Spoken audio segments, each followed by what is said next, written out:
Sinilip ko lang mga kalabirds yung inakay. Isang inakay lang pala ang nabuhay mga kalabirds dito sa sa isang can na to. Pero yung video ko, kung mapapansin yung mga kalabirds, yung dati kong video, mukhang tatlo yung inakay, yung maliliit pa. Paano kaya naging isa na lang yun mga kalabirds? Ewan ko ba baka siguro namatay yung dalawa ata, kasi kapansin-pansin ko tatlo yung inakay, isa na lang yung natitira. Yun.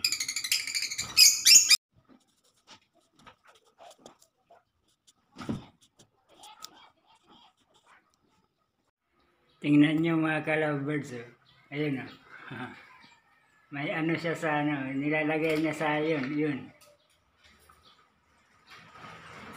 Pumasok na kasi sa pugad niya. Nilalagay niya mga kalabirds yung mga sanga-sanga sa sa katawan niya.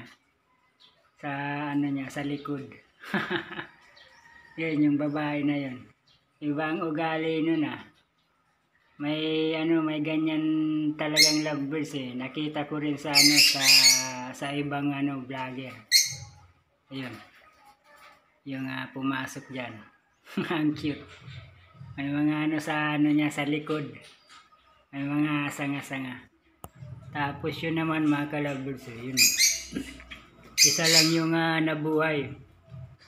Yung asawa niyan mga kalabirds Isa lang yung nabuhay.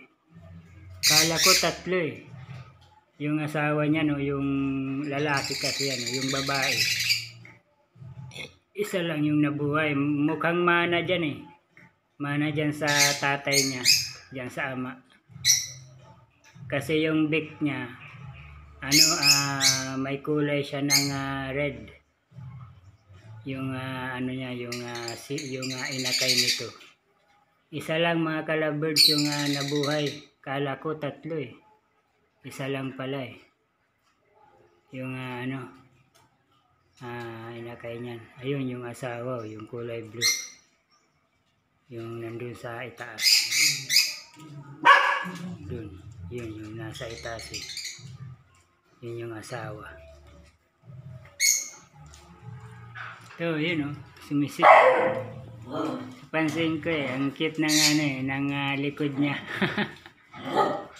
Mamaya pag naglabas siya.